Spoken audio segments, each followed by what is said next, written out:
that I watched. Yeah, she plays Boomkin and Druid, and she's actually entertaining in the sense of like she's not annoying, she's not. Yeah. It's very just straightforward. Hey, doing the raid type of stuff. So, and she'll talk about it. So She does these videos. This is random. She does these videos where it's send her your run type thing, yeah, and they'll review. and then they review it. And I really like that. Like I watch those and I like learn from what that person is doing because Right, they're generally a pretty good player. Like they're not terrible, right. And then her like critiquing it. But I do like that. Yeah, so that's all I do, and that's while I'm feeding like Clyde and stuff. Like those are my perfect, like what's on, because it's like they're EU streamers Yeah. and stuff, so they're always on. All right, you ready? Yep, I'm ready. Yo, yo, yo. What is up? What is up? Oh, hit record.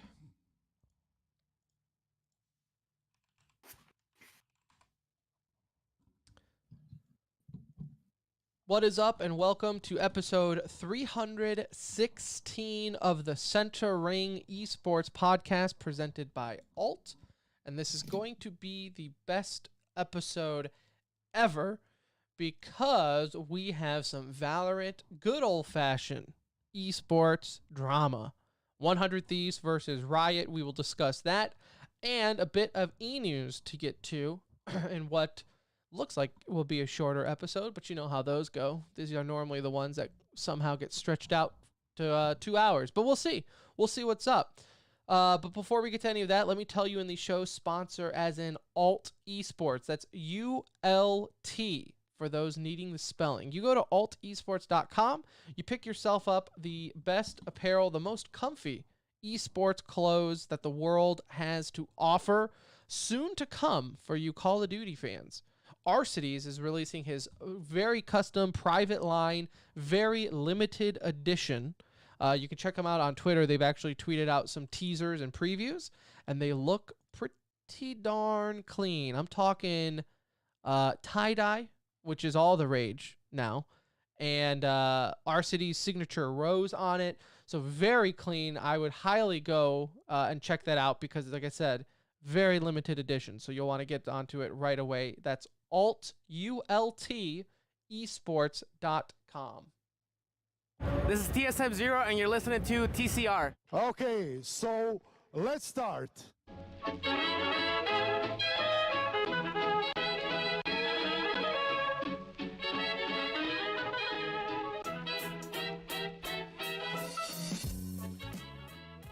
Hello, everybody. Hello, and welcome. Welcome back to another edition of the Center Ring, aka TCR, aka your favorite esports podcast presented by Alt. Episode 316 coming to you live and or pre-recorded from a undisclosed location. The date 3/25/21, the time 9:06 p.m. Central Time. Go ahead and follow us on Twitter at The Center Ring. Discord link and Patreon link is in the description if you feel like you want to support the show. There you go. Would love you all the same. But either way, you join the Discord and be a part of the conversation. That's more the important part of spreading the love of esports through the Center Ring. My name is Tim. I will be your captain for this journey into esports. And alongside me, as always, is my best friend, my brown friend. It's Anuj. What's up? Yeah, I'm gonna give him a free plug right here because both the hoodies for Arcides are like really, really sick. I just saw the white one. I like the white one. Dude, that white one looks. I kind of can we like steal this in the sense of our next lineup is like. What's the problem? We're kind of close, like with Arcides. We've interviewed people that he's played with. I've fist bumped him during a bomb threat. So, okay. I feel like not a lot of people can say that. No, you'd be one of a few people fist bumping during that situation. Honestly. It was You're usually going to prison if you're the person fist bumping after a bomb threat. So. It was at MLG Dallas. God, maybe 3 years ago now. Man, I guess so. Yeah, maybe 2 or 3 years ago. MLG Dallas. You remember when there was like those bomb threats at the events, and everyone was shuffled out, I was there with former host Brett, RIP. And then when we were allowed back in, because we were media, we were allowed back in first with the players. And so it was like, you're in an empty room. RCs walked by, I fist bump them because they were in the middle of a match. I said, go get him. Like, Fist. get him, Tiger. Yeah. Ruffled his hair, smacked him on the ass and said, attaboy. And he fist bumped me, gave me a nod, and that was it. That's the story. Well, he's got good taste, but both of these look incredibly badass. Who would have thought that our paths would cross once more through alt? There it is. Maybe that fist bump was the the butterfly effect. That fist bump connected us through alt. He saw our lineup and then he was like, I remember that guy. Yeah, wow, that looks great. I need to be in on that. So, those were the days when you could call in a bomb threat to an esports event. That dude got arrested. Yeah. Like, Well, different chances, isn't he? Like somebody he's died in the, when like, he did it. apparently, like, it was like a thing. Like, he did it a lot. Yeah. No, I think he's like in prison because for one of the people he did it to ended up like they shot him. They killed the guy. Mm-hmm. Yeah, he was big on bomb threats and swatting, as it were. And look, that's what happens. That's what happens when you're an idiot. So I would like to say I feel for him, but I really don't. No. I really, play with fire. Not at all. Burned. Yeah, like, dude, you probably deserve worse than prison. So I guess just be thankful that you're there. Anywho, follow up on last episode. I am now like 2 weeks without energy drinks and going on almost a week now of like straight up no sugar at all. My wife is has gone through some, as wives do, think I need to all of a sudden change my ways. So yeah, I'm going on no sugar or nooch. If I snap at you or yell, it's not out of hate. It's purely because I want to kill myself. Thinner. You're looking a little thinner. I feel like I see it in the It is amazing. Cheeks. Like, I will say, like, just a week off of no sugar, like, you really, like, I'm not going to say slim down. I mean, this body doesn't slim down. Maybe a little tighter, though. Yeah. A little tighter in some areas. Not as inflated, maybe, right? Not as swollen looking. Yeah. So, you know what? I feel good. But that being said, any drink sponsor out there that needs to advertise your healthy, quote unquote, energy drink replacer, I'm your perfect candidate right now because I'm going to die without an energy. And I've always said this: I don't smoke, I don't drink. My one thing was energy drinks. Like that was my cigarette. If I saw it, I had to get it. It was there. Yeah. Like, it was just my, I feel anxious. Get an energy drink. So probably for the best that I'm off of them, but it definitely was my cigarette. So, I've never liked energy drink. I never liked the flavor of them. Like, especially when like it was just like Red Bull and they all kind of tasted like Red Bull. Can't stand that. My flavor. wife hates them, but that Monster juice, the tropical one, mango, that's my kryptonite. I can see you salivating. Let's move on. First off, anything mango. Let's move on. Anything mango will that will get me there. But no, you know what? It is what it is. We'll get through it. Grab yourself some mango White Claws and just get drunk. Thoughts and prayers. Yeah, no. I only drink at DreamHack. I only drink it. You excessively drink. I make up for the 364 days that I don't drink. I'll make up for it on the one day at DreamHack. Yeah. Believe that. And you know what? The next DreamHack that comes around, I will drink out of a celebratory reason, because that means LAN events are back and they're actually coming to Texas again. As for whatever reason, DreamHack decided to not come to Texas this time around. We weren't going if it was like in a month or two from now anyway. No, but the thought would have been nice. The option there would have been nice.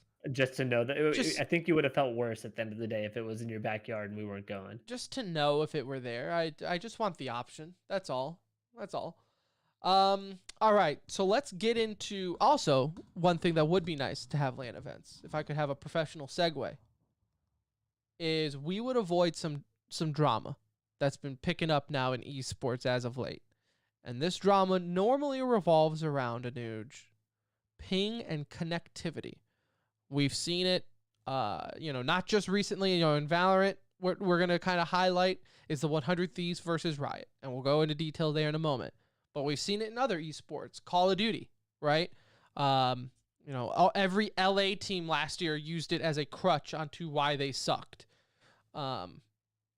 We've seen it in other games where players are getting disconnected or dropped, right? It's just the reality of an online esports world is the internet is not perfect. We can send a man to the moon, but we, for whatever reason, cannot figure out how to keep people on a server with a decent amount of ping.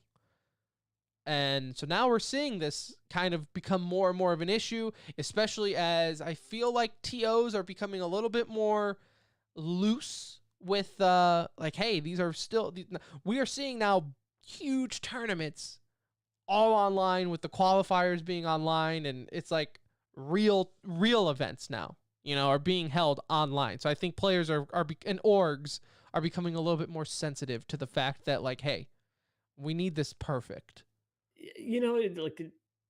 Obviously because we're in COVID, we're running into this situation, right? Because this is a non-issue on LAN, but people are also, you got to find something. It's been a year, right? You kind of everyone's just been a little laxed when it comes to their mindset around this, because it's okay, we're trying to get better in these areas, and you kind of give TOs the benefit of the doubt because it is new to everybody to figure out the best solution for this.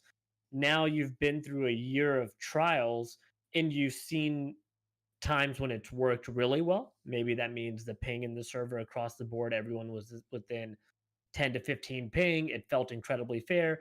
And then you've probably seen examples of when there's been big discrepancies and you feel like that's unfair now that you've experienced both of them. And so this just is one of those situations where, look, the coach was obviously heated. He probably got carried away in the heat of the moment. He also didn't help, in my mind, as we eventually listen to this audio, that his teammates or the team is also In the in that background. room, kind of probably not egging him on in the sense that necessarily wanting him to get more heated, but they're also upset. So naturally it kind of elevates his level and gets him going. And so to me, it's kind of this is an issue only because there's nothing else to talk about right now, is what it feels like. This is a non-issue 6 days of the week. It's just, maybe it's just an issue that day, but it's not carrying over to where now you're seeing all the sides picking up and kind of discussing it, and Riot's involved and him getting fined and banned or suspended, whatever, stuff like that's all staying in the news cycle, when really it's okay, he said what he said. They didn't act upon this stuff. The matches still went on, delayed, but still went on. It not that big of a deal. yeah, you're absolutely right. It's not that big a deal what's going on. But what now it's turned on to is a he said, she said fight, right? And it's not just through another player or another org. This is through a coach. What started with the coach of 100 Thieves. Why am I spacing on the name? Frosty. And now has gone to him versus Riot, and now it's the team backing up the coach. So now you have a team fighting, not just a TO. This isn't just 100 Thieves debating with ESL or anything. This is 100 Thieves arguing with Riot. The biggest of TOs out there. The only TO that matters in the world of Valorant, right? Take your Nerd Street Gaming monthlies and, your random events here and there. No. This is really the only one that's going to matter in the next year or two when franchising comes up. So if there's anyone that you need to butter up to, it's going to be Riot. Now, 100 Thieves, they have their spot with League, and I have to assume, just given their resume, the League spot is pretty safe with Valorant, but nothing's guaranteed, right? There could always be that off chance that Riot's you know what, remember that time you guys argued with us and called us liars? Have fun If they tweeting about really this. held this to that type of regard and it carried over and it did cost them their league spot, like talk about some petty shit, right? Like that would be a a terrible business move too. Obviously, 100 Thieves is an organization you want involved in anything that you're doing right now. They're one of the hottest orgs out there. Apparel, obviously, all the teams that they have, like they're great on social media and creating content. So it's like an org that you're gonna. There'd be no chance in my mind that I would see Riot holding this against them. But yes, at the end of the day, you do want to play nice right now. Like why put anything anything like that in a negative light when this conversation really should not have been leaked to the public. They should have handled it internally amongst the team and the developer. And if it was a little suspension for Frosty and a fine, whatever, like they could have just left it at that. But like all this stuff coming out and you hear the communication, like it just sounds like people that are heated in the moment. So I don't see it holding anyone holding that type of grudge here. But I agree. Like But if I wouldn't it was be amazing if another they did? org, I would not chance it by like really taking his side there. Because at the No. end of the day, the TO does make the decision. In this case, again, the TO is Riot. So when you talk about final word, that is really like the final word. Whatever they decide is their game. So um there wasn't a lot of room for argument here. Like this is what they were going to do. If the admins and Riot didn't feel like it was worth changing servers for that type of ping discrepancy, nothing you can do about it. Like it seems like only one person in the game was going to have a crazy peakers. I say crazy, have a peaker's advantage potentially based on ping. Everybody else was a little bit more level, so Yeah. they were willing to live with that. So for those who might not know exactly all the details for this, so what ended up happening was during the VCT match between Immortals and 100 Thieves, prior to the match, all the players are in the server, they're looking at the pings, and 100 Thieves realize, hey, this guy on Immortals is rocking 8 ping compared to our next lowest guy or whatever, which is at, or one of their players, or I think the average was like 40 ping. So there was a 30 or so difference, right? Give or take 30 to 40 difference in ping between one player on Immortals and 100 Thieves. So they were saying, hey, we got to switch servers. This is an unfair advantage to the guy with 8 ping. It's a huge peaker's advantage. Riot was like, it's good enough. Let the match go on. Well, so 100 Thieves then kind of threw their weight around and said, no, we're not going to start the match. Long story short, the match was an hour delay. The match went on. And then fast forward to now, Riot has announced that they're fining 100 Thieves $5,000, which, whatever, $5,000 to them probably isn't much, but I think it just sends the message and proves the point, like, hey, don't delay matches, right? I don't think a fine should bankrupt an org, so I think 5,000 is fair. Whatever. Yeah. Some people are saying like, 5,000 of them is nothing. Well, they didn't murder someone. It was an hour delay. Like, Yeah. do you want them to like? It could have been more, and people probably would have still been like, that's fine. But I agree. Like this is getting a little overblown, as I mentioned early Yeah. on. So it just didn't need to be a $50,000 fine. Like it wasn't Right. that. Right. It's an hour Outrageous. delay. Who cares? They ended up eventually, I think, did switch servers. Now, where also this comes into play, though, is in Riot's statement, they had mentioned something along the lines of Frosty, the coach of 100 Thieves, threatened Riot with their social media. Then 100 Thieves and everyone was like, yo, no, we did not. Here's the tape. And then they released a 4-minute video of like in the game room, in the practice room, whatever you want to call it, for the 100 Thieves compound, the players and Frosty talking to Riot.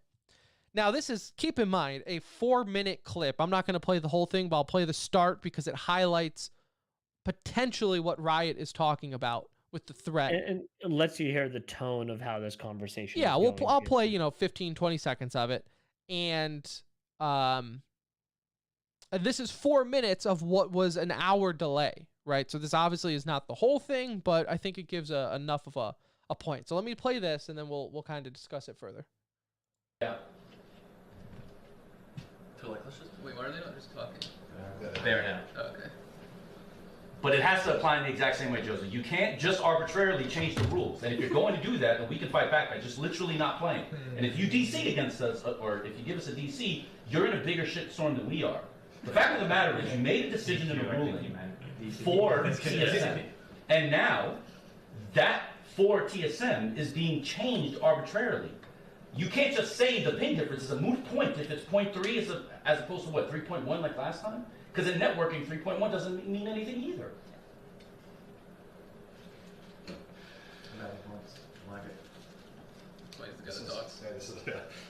No, they're not. It's the same. One has a crazy Peeker's advantage, and the other one has it working against him. What do you mean? So, like, you can kind of hear it from there then. I mean, obviously at the beginning is when he mentioned, like, if you disqualify us, you guys are going to be in a bigger shitstorm than what we are. That, I think, is what Riot is highlighting. Now, Riot is also came out with a counter statement to 100 Thieves statement saying that's not really the moment we're talking about. There was another moment in the conversation, and they're having witnesses even say, no, he did use social media as a leverage of why it's not going to go into Riot's favor. So, let's talk about that first, and then we can get into the semantics of should this have been warranted? What can we do in the future to prevent it? All that. On paper, is it a threat? I guess no, right? He never threatened them per se. But I think also as someone who can read between the lines, like I think Riot would, like if I was in Riot's shoes, I would definitely hear that and being like, what did you just say? Like, I'm the TO here, bro.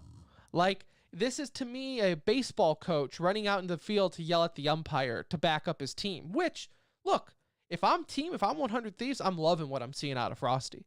I'm not blaming Frosty. Like, have your teams back, whether it's right or wrong.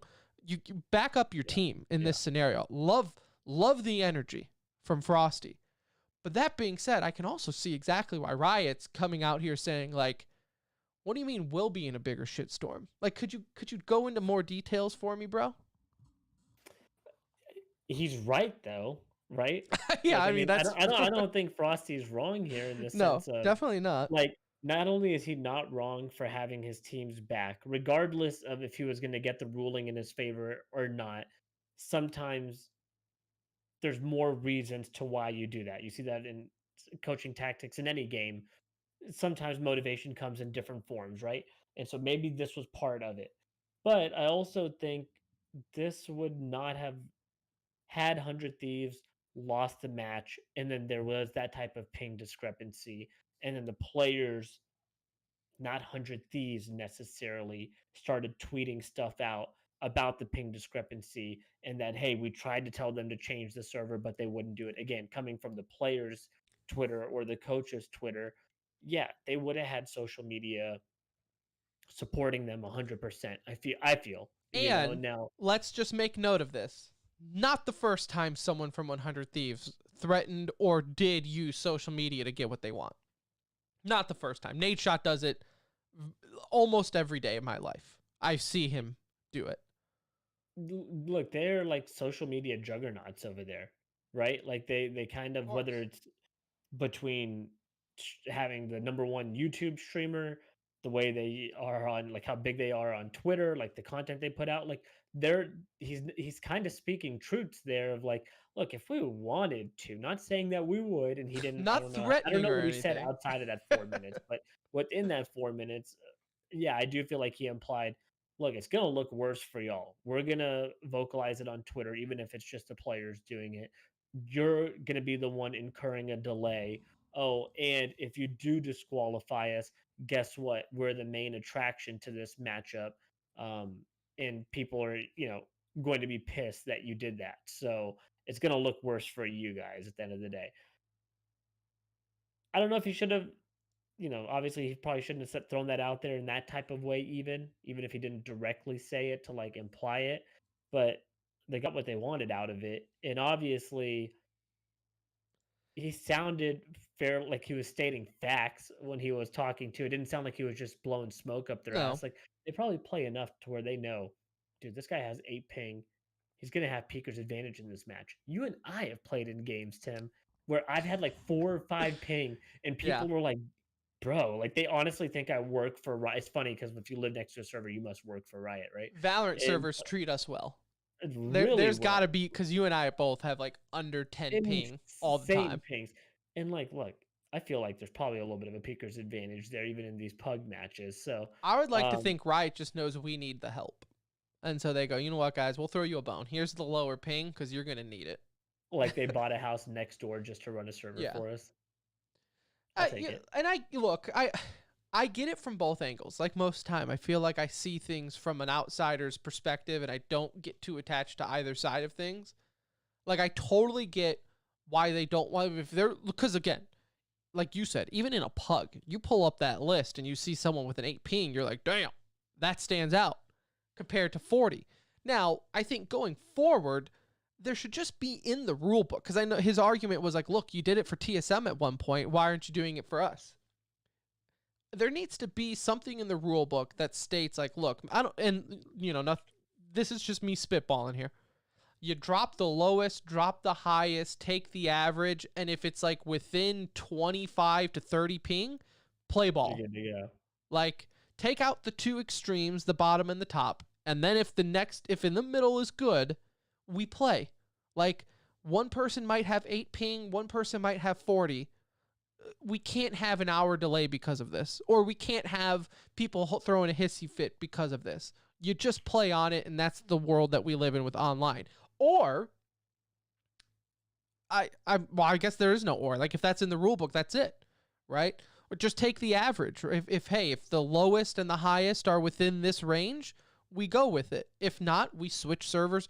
You know, It's not always going to be perfect. So It's I'm not. sure, like, at least they have some understanding that it can't be within 5 ping of everybody, right? Right. I also really never paid attention to what the discrepancy is between teams, but obviously they felt like it was big enough to where they wanted to throw a fit or cause a fit and see if they could fight it. I would agree with you that it needs to be just a black and white thing, Yeah. right? Like you ideally we're shooting for 20 ping discrepancy.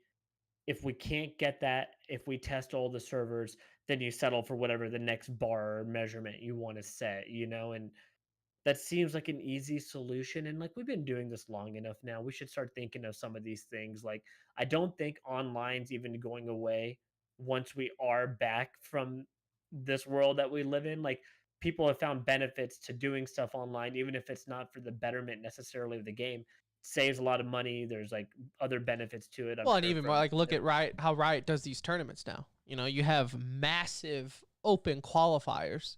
Now, this in a normal world would not have been an online event anyways, because this was like the finals for Challengers Stage 1.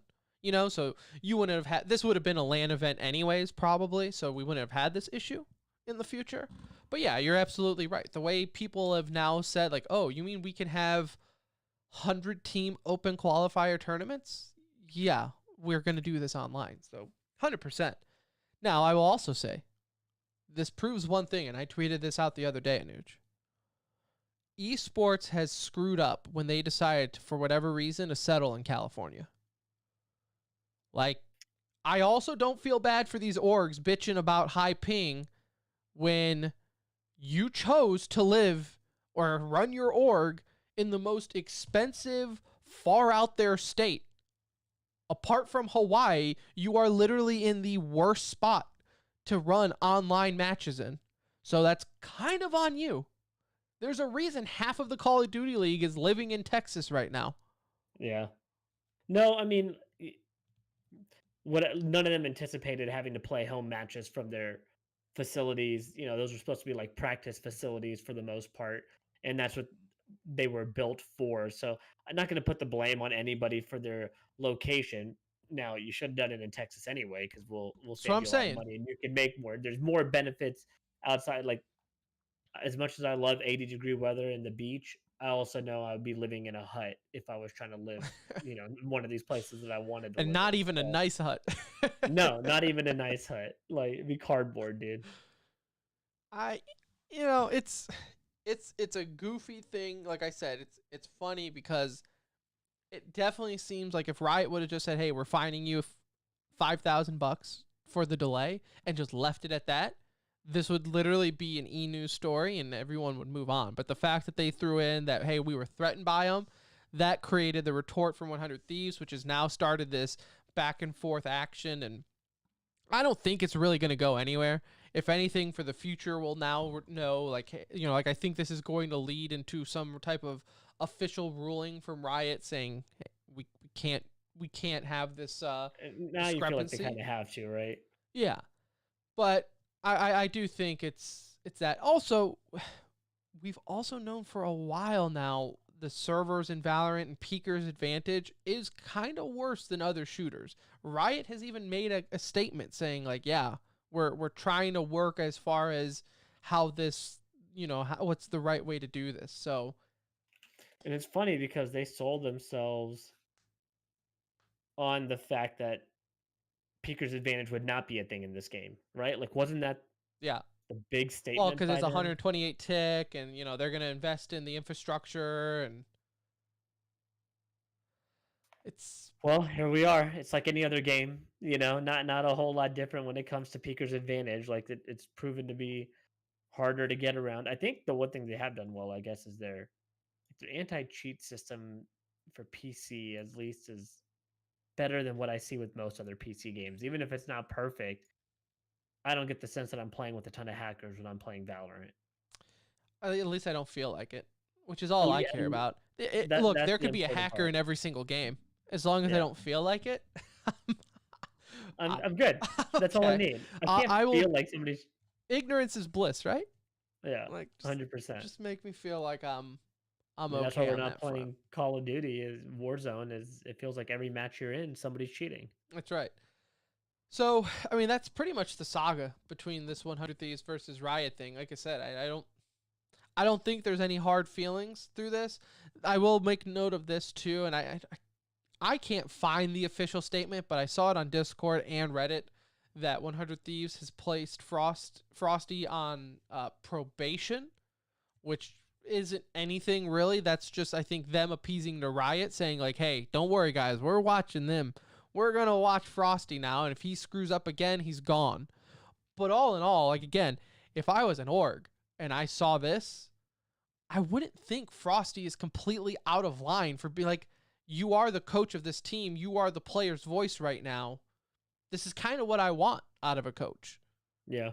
If Like I said, yeah, he had a reason to be arguing. if And you're a or player, they believed they had one, and the players obviously felt they believed they had an argument, and this guy went in there and had their back. So no right? one's Like, going to be upset with him internally. because if you're a player or an org, the last thing you want is for your coach to be up there and be like, "Hey, coach, I'm not really comfortable with this ping right now. Is there anything we can do about it? Like, the ping is pretty bad right now." And if your coach goes up to Riot and goes, "Hey, this guy has 8, my guys have like 40. I don't think this is fair." And Riot's like, too bad." If you're the coach and you're like, well, guys, I tried. What do you I told him. what I do you let him want me to know. do? I passed the message along. Yeah. That's it. They said that's it. Like, So I look, I don't necessarily agree with maybe the tone, but what else do you want? I like the fire. I like the intensity that Frosty's bringing. Also kind of see from Riot's side, but again, they did switch the servers eventually and things were right, but they ended up beating Immortals 2-0. So apparently it was okay enough to do that. So Worked out pretty well. They played, well, I think one overtime match in that, yeah, and then won the second one outright. So it all works out in the end. All works out in the end. Other than that, that's it. That's all I got. Anything else for the 100 Thieves versus Riot from you? no, I mean, like I said, I think we're both on the same page here. Like he did what he needed to do. Riot is enforcing. They also can't have people just come out against them. So they've done what they needed to do. I think this is done. Hopefully, something good comes out of this, and there are rules put in place where you don't have some type of crazy Right. discrepancy in a match. And Well, it's also for Riot's sake, right? Like if he's saying like, look, you did it for TSM, the last thing you want is orgs thinking you're playing favoritism here. yeah, Like you need the 'cause especially consistency. if imagine if 100 Thieves didn't have a league slot. and TSM does, and then they do a favor for TSM and they don't do it for a non-league slot team. Like it could just look so much worse than it does right now. Right. Or even more so, like imagine if it wasn't 100 Thieves. Imagine if this was Gen G or Exit. You know, like Or even in this case, it could have been in this matchup if 100 Thieves had lost, and then the player in question had a nutty game, right? Puts out a crazy performance, drops a 30 bomb, and Immortals wins. Even in this, it could have been much worse in this exact situation. So everyone kind of got a little lucky here. 100 Thieves wins 2-0.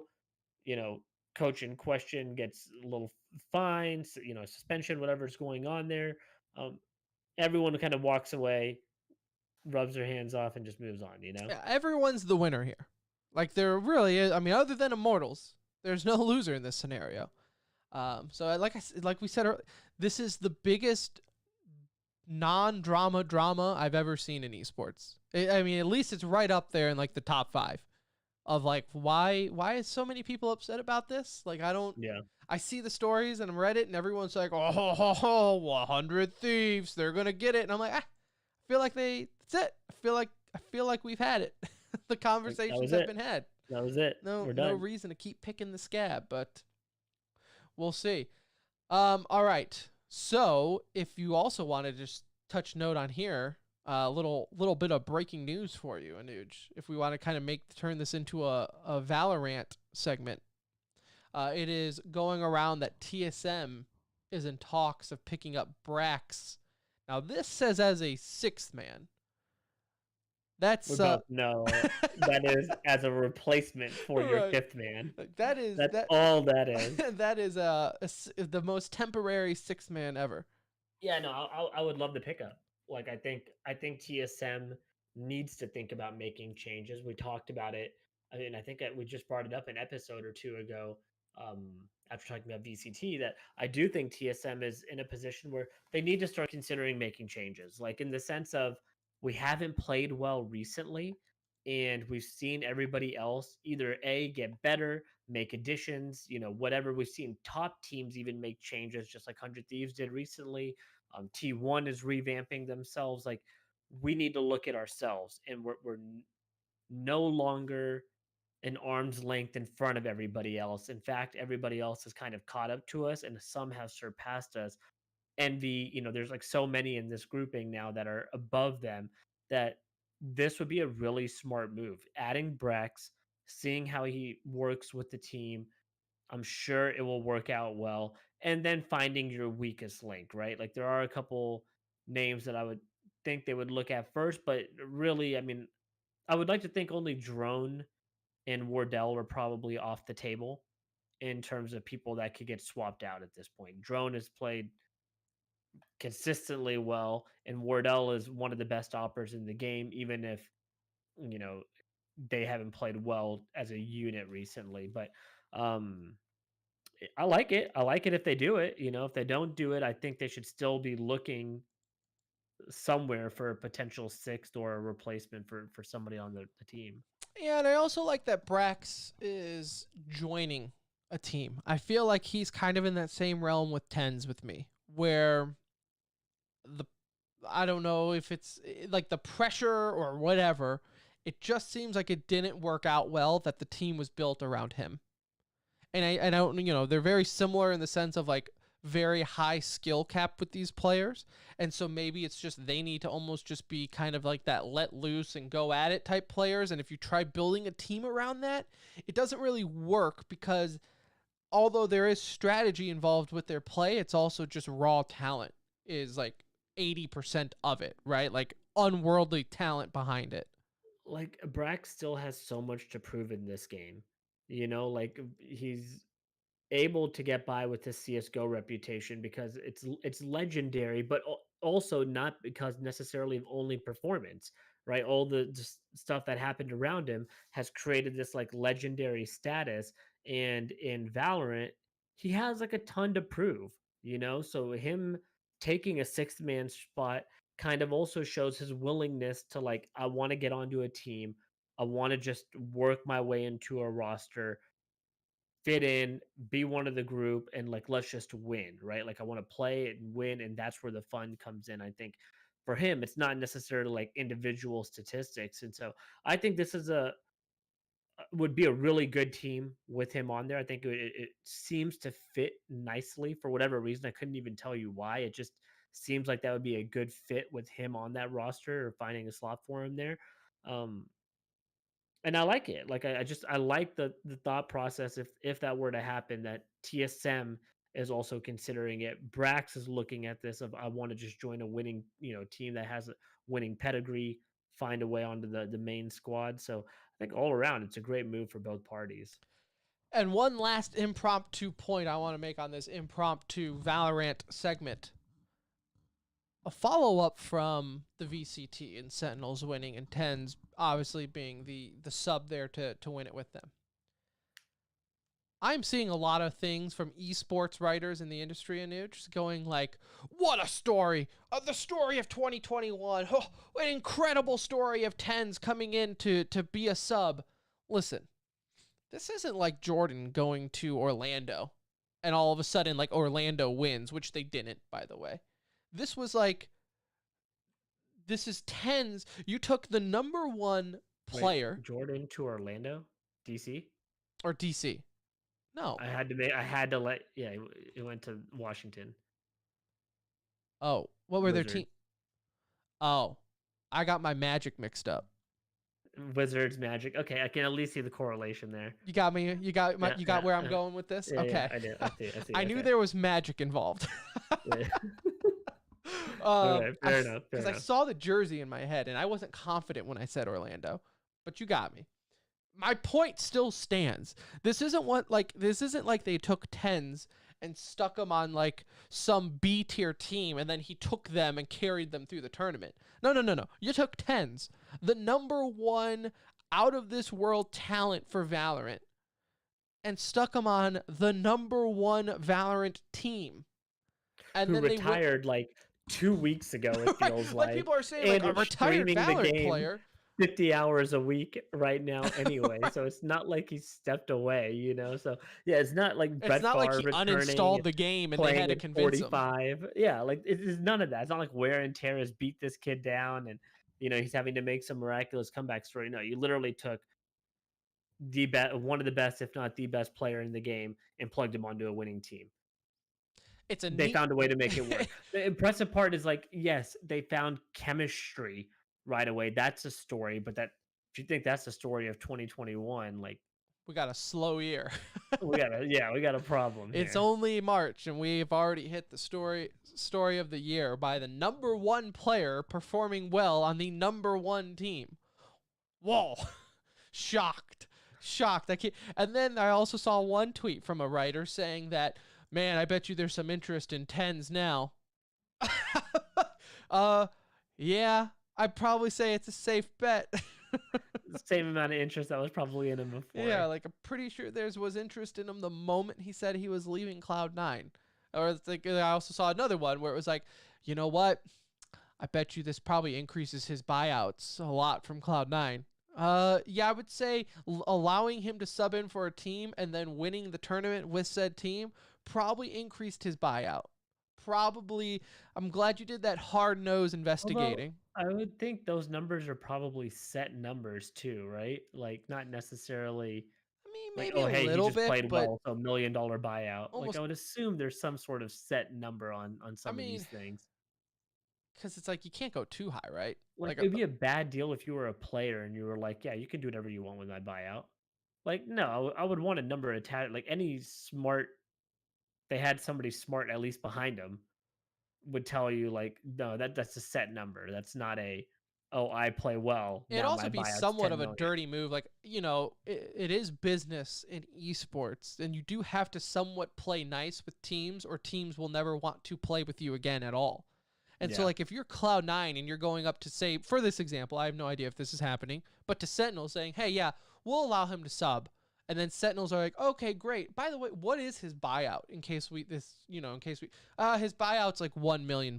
Okay, cool, thanks. We just curious. And then all of a sudden he wins, and then they're like, hey, by the way, we want to buy him out. About that. It's $2 million Price now. has gone up now. Now that we know it's gonna work out, we need this money back. Like, that's not even good business practice. So now, does Sentinels maybe throw them a bone and say, yeah, this is working out great. Here's some extra cash. Sure, maybe. I don't know, but I don't know how the business side works in that regards. But just love the soapboxing, like these writers trying to just make these big brain headlines, and it's like, yeah, no shit. Like, we all know all of this. It was still like a good story. A Like, good don't get me story. wrong, it's a good story, but it's not like some It wasn't like the underdog. crazy.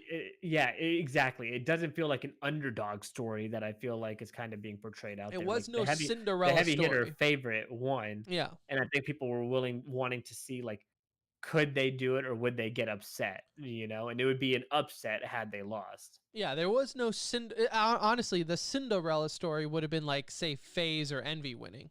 You know, especially with was it Food, where his father recently passed away. Yeah. So like that would have been a feel good Cinderella story. FaZe Clan, the Overwatch team, coming in to win. That's the Cinderella story. The number one player signing with the number one team and winning, not so much. Not like Go to March Madness if you're looking for Cinderella, because you're not going to find it with that team. Like, Yeah. That's just not how it works. Exactly, yeah. Pete says in chat, like, what if Tom Brady went to Tampa Bay? It's like, yeah, it's crazy. Just these thoughts, man. Who would have thought? It's a good story. Because we even way harder for Tom Brady to win in Tampa Bay, though, right, than it was for Tens to win this championship. Yeah, I would say fair enough. Fair enough. Brady did have some good signings around him. He did bring some talent with him. But yeah, but that's like he's still 45. And he truly brought a player out of retirement. With Gronk, like he was like a season or two removed from the NFL. You had Antonio Brown, who was like, you know, just couldn't like get picked up by anybody. Right. They had a good team, don't get me wrong. It's just like Brady is doing this at 45, Tens is doing this in the prime of his career. You know, out of being retired from 3 weeks. So. Yeah, three weeks of retirement. And like you said, it's not like he retired and just uninstalled the game. He retired and probably is playing the game more now than he did when he was playing professionally. So, you know, a little different circumstances here as far as don't try to sell this as some, and we even said it too, like prior to knowing that he was the sub, we were like, man, Sentinels, it's going to be rough now with the sub in. And then as soon as we heard it was Tens, we came on the next episode and said, oh, well, this kind of changes things, doesn't it?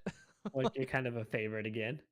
Yeah, so I just pump the brakes on this Tens winning is the story of the year thing with Sentinels. Just spare me it, and we'll talk the next event now. So there you have it. There's a little impromptu Valorant for you. Let's get into some e-news. E-news is brought to you by Philly Esports. You can check them out, phillyesports.net. They host monthly online events as of now, but I'm sure when COVID and life gets back to normal, they will get back into their LAN ways, maybe even continuing online, because you don't have to just be in Philadelphia to do this. Their event for April, the month of April 17th, so coming up here in about 2 or 3 weeks, give or take, a 3v3 search and destroy Call of Duty Cold War event, partnered with U.S. Army and Monster, a $500 prize pool, and that is for a free-to-play event. So you and 2 other buddies, you get in, and you can win some cold hard cash, free to sign up, phillyesports.net. 3v3 search and destroy. What a way to start your professional esports career. What a way. All right. E-news. With CSGO, ESL Pro League is in the final group. So Group D is wrapping up this weekend. So we will discuss that on Monday's show. So Sunday night, tune in live and we'll discuss some of how the breakdowns that EG did beat Astralis today, so I guess NA #1. That's pretty much, if you want a sneak preview of what we're going to be discussing, is Liquid and EG both won today. So NA Counter-Strike is back, baby. NA is back. In Valorant news, Shanks leaves NRG and goes back into free agency. And TSM, again, as we already discussed, is targeting Brax to be their quote-unquote sixth man. Sixth man. Sixth man. We'll see. We'll see how long that lasts. In COD, 100 Thieves benches Temp and replaced by rookie Venom. Yeah, Venom's been like pretty damn good for Westar, and that team in general has done well. But he's a highly touted rookie, so it'll be fun to see him get a chance, because I think we've seen a lot of young guns really do well in COD over the past few years. 100 Thieves has taken their chance on it. I thought it might have been a little quick to pull the trigger on Temp, but you know, I don't also hate the move. Like I think that having a young, fresh, like it can bring a different vibe to a team. So I'll be curious to see how they look with him. Don't hate the move, but I also feel like this is somewhat of a product of overperforming a little in stage 1. Like, so now that they've kind of leveled out, now they're trying to, they mentioned that in their, like, they made a statement video on it, and they kind of talked around it, and they felt that they won a lot of games in stage 1 that they shouldn't have won, is what they said. Okay, so they're acknowledging the overperformance. There was like some matches in stage 1 where we got away by making some pretty bad mistakes, and there was matches that really could have gone either way. So we don't think we're as good as our record shows, and that's why we're making this move, as we think we can improve. So all right, well then, must be listeners of the I like show. that they mentioned that. Yeah, I mean, they must listen to the show. They're like, damn, Tim and Anuj are right. We did overperform a little bit. Let's make a move. Speaking of overperforming, Major Maniac is benched by Minnesota for standby of Triumph. Yeah, and hey, look, it worked out well for him. I think they 3-0'd Chicago today, so take that for what it is. And Dallas beats Paris 3-1, and as you just had mentioned, Chicago gets blown out by Minnesota 3-0. Oh, Chicago. I'm probably the worst team in all of CDL. Give it back to LA. That's what, if I were Chicago, just give it back to LA, because you're done. You're done. It's over. They might have to change branding for a 3rd season in a row. The green wall is taken down. So there's that for COD. In other news, Dota, Valve. Hey, believe it or not, Anuj, Valve did something for Dota and not Counter-Strike. I know it's shocking. I know it's hard to believe, but they did something good for Dota that they're not going to do for Counter-Strike. Can you imagine if this happened in Counter-Strike too? Oh my god, the population would just plummet. the player base for Counter-Strike would turn into 6. You couldn't even fill a lobby. As Valve announces that they are going to be focusing on smurfing in Dota 2, focusing on it so much that it is now a bannable offense. So Smurfs in Dota 2, better do a good job at hiding it, because somehow, some way, Valve is going to be looking at reports. They've said they're going to be looking at newer accounts, and smurfing is now bannable. They said it's taken a hit to their player base and just the general player feel, and they're not having it. Well, yeah, because you joke about, like, we kind of joke about with CS, if the player base would just drop. At the same time, you could see the other side of that is, like, it could grow because people are actually enjoying their experience when they're playing, right? You get into a lobby and somebody's smurfing on you. We've talked about it so many times on the show. It's the worst feeling when a smurf's on the other team and it's just game over, like, you've lost already. That's a pretty crappy feeling. So maybe this also re-energizes the player base to want to play. We need to redo our whole rank system and all that in CS before any of this. It does make me want to play Dota again, though, because again, that somewhat was the reasons, like, getting yelled at in a low rank game for not knowing something. And I'm like, bro, check the hours played. Of course, do you think people in this rank know what they're doing?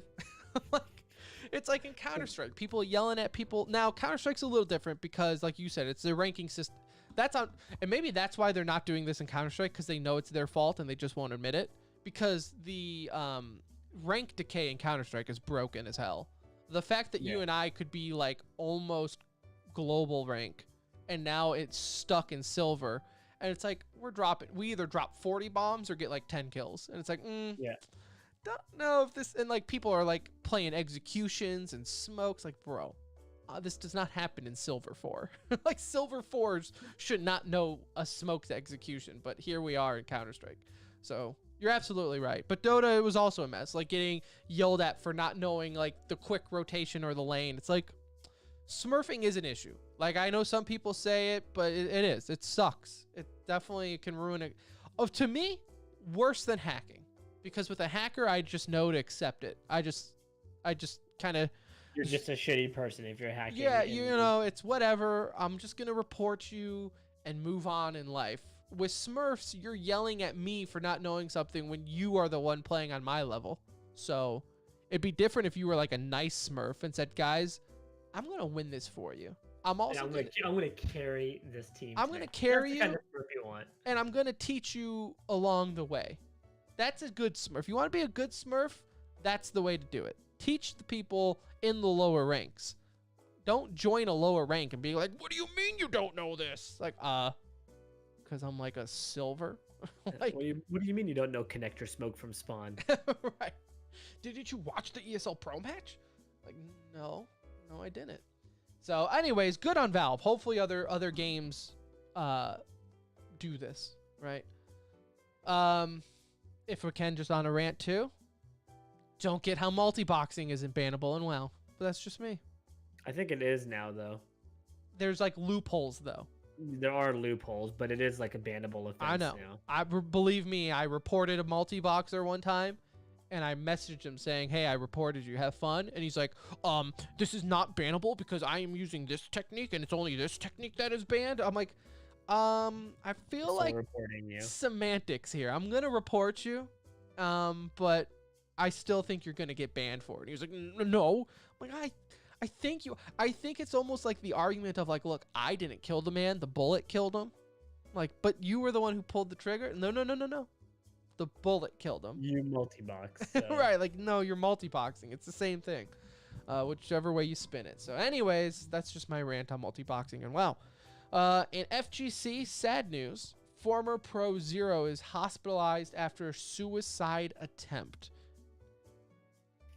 That sucks. I mean, we know he's been through, obviously, you know, the accusations that then followed along with it being, you know, legitimized, because he also confessed to a lot of that stuff and blamed it on immaturity. And you hate to see that he's gone down this road, right? Like depression and all that is, as we all know, is incredibly real and incredibly harmful. And I hope he comes out of this and comes out stronger, gets the help that he needs. You know, and again, if anybody else is going through this, there's several, you know, people out there that are willing to help and listen, you know. So if you're going through a tough time, you know, make sure to reach out, send a message, whatever. Just not alone, you know. And you see it in all aspects, including here with the, you know, ex-professional player Zero. And no matter the situation of why you're depressed, right? Like with Zero's situation, he might be thinking that people are very against him. And it's like, look, I might not agree with what you did, but I also don't want to see you in a place where you feel like you have to, you know, off yourself because of it. For sure. So, yeah, like I mirrored what Anuj said. If you're in a place like that, regardless of why, reach out to someone that you feel like might be a good person to reach out to. In other news, Microsoft is reportedly in talks with Discord over buying it. Small amount, no big deal. $10 billion. Billion dollars. I can't imagine the guys at Discord right now made this chat app, and here we are a handful of years later. They didn't reinvent don't get me wrong, we're using Discord right now. I love Discord. They didn't reinvent the wheel, Anuj. But they made the wheel run smoother, you know, and that's what's important is they took all these different iterations of chatting Different software apps. and they found a way to make it work and make it easy, and it's a great app. I mean, it really is. And so I think that would be I don't know what makes it. I mean, I guess the number of users is probably insane. Well, and it's like they have like I don't even think they have the store anymore. There is like, yeah, I mean, whatever. I'm sure Microsoft knows what they're doing. $10 billion though? 10 billion is crazy. Jesus Christ. Must be a lot of users. You know, we're old enough to where we could have came up with Discord as an idea. Yeah, let's not talk about that. We could have. Could have. We used all the predecessors. You still do. You're the old. You could probably buy Mumble for $10. Like, guys, look, I'm your only customer. Please let me buy you. So sell me the rights. Good on Discord and good on Microsoft. If this deal does come through, I know a lot of people on Xbox are happy about the rumors, because that means Discord will come to Xbox, meaning all my friends that I cross-play with from Xbox hopefully could just talk to people through the computer, which would be awesome. I think that's probably where Microsoft gets back into the streaming game. You know, they don't have Mixer anymore, but you can stream your games through Discord. Easily see that being a feature on Xbox where, hey, stream through the Discord app. Boom. So that's... I didn't even think about some of that stuff. That would be pretty awesome, actually. Yeah, like I think Microsoft buying Discord, they could ditch the horrific Xbox game app on the computer and just put it into Discord. Make it But don't mess up. Don't make Discord worse though either. No. Yeah, don't make it worse. Just add a tab for your Xbox games, because whoever designed the user interface for the Xbox app on the computer, it's the same person that designed the Amazon Prime one on any of the other apps. Oh, Have you seen the Amazon Prime app? no. It's got to be worse than the Xbox Like a store app. standalone Amazon Prime app? Like Amazon Video or whatever. Oh no. Oh, it's so bad. I use it on Roku, and I click on it just to close it. Oh, yes, like on the streaming services. On the streaming Oh, services. it's terrible. I don't even know what I'm watching. I can't even tell what's free or what's telling me to Half pay the for. shit I click on Amazon, it's like, oh sweet, this is on here. Click require subscription. I'm like, why? Why or do like I see it? $3.99 rental fee, and I'm like, but I have Prime. I thought it was like Yeah. No, like, it's, no, I no, agree. this Okay, is now the I know one what you you're gotta talking pay about. for. Terrible. Terrible. I do Terrible. agree. I do agree. So Amazon and Microsoft, please fix your app organization. But besides the point, $10 billion for Discord. Holy shit. Insane. In other news, Rocket League is coming to mobile. It's been announced today that they're going to create I don't know if it's like a 1-for-1 Rocket League mobile game, but it's something along that line. So still, regardless. Pretty legit though. Yeah. That's a good idea. Awesome That news seems like it'd there. be a fun one, and now we have Wild Rift coming out here pretty soon, which is the League of Legends mobile game. So mobile getting some love here. And Anuj, you put on here Apex Fortnite tournament. What does that mean?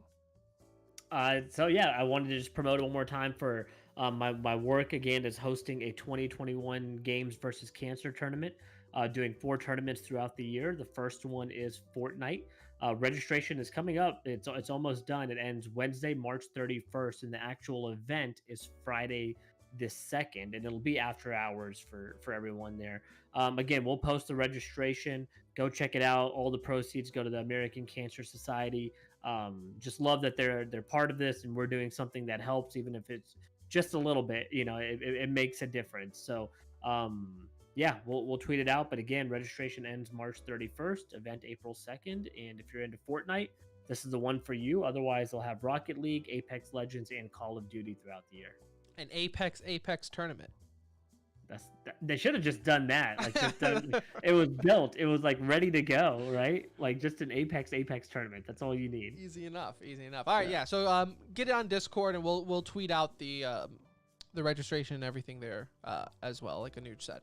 So there you have it. There is e-news, and there is episode 316 of the Center Ring, aka TCR, aka your favorite esports podcast presented by Alt. We will be back Sunday night, most likely, possibly Monday night. All depends. It seems like our schedules are getting busier and busier as our kids get a little older and as we get older, as is life. But Sunday, Monday, this is what you need to do. Follow us on Twitter at The Center Ring, and then you'll know if we're recording live Sunday and or Monday night. But we will definitely talk some more esports goodness. ESL Pro League will have been wrapped up by then, so we'll definitely talk some pro Counter-Strike action, a little bit of Valorant here and there. We'll see what's up until then. Again, follow us on Twitter at The Center Ring. Join our Discord. Patreon, if you want to support, would be much appreciated. But until then, that's all I got. So thank you for Alt and Philly for being sponsors of the show. For Nuge, I'm Tim. We'll see ya.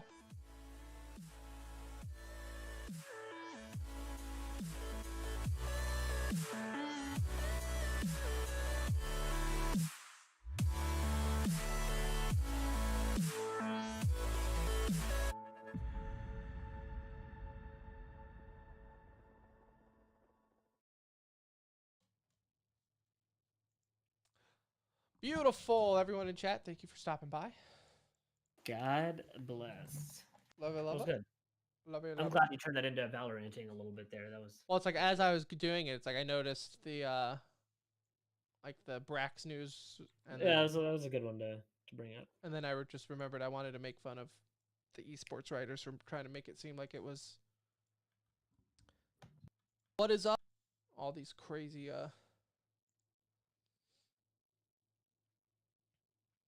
who I haven't seen something from in a while?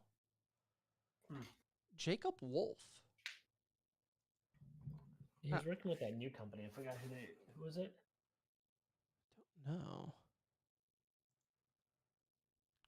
It might have been. Dot Esports is who he works with now. But I just don't. I felt like he like did so much. I haven't seen Thorn tweet in a while. Oh wait, I can't see his tweets. Got him. Activision and Treyarch. I'm looking at Jacob Wolf's Twitter. Will no longer lease their Santa Monica offices in Ocean Park Boulevard after more than a decade of renting there. Maybe into Texas. They just heard the show. I mean, would you be shocked? No. I'm gonna be shocked at all. Move it to Austin. They already have offices there. I did saw something. What does that remind me of? There's rumors that the next Call of Duty is going to be World War II, but as if World War II never ended or like whatever. So then they were going to have more liberty for it.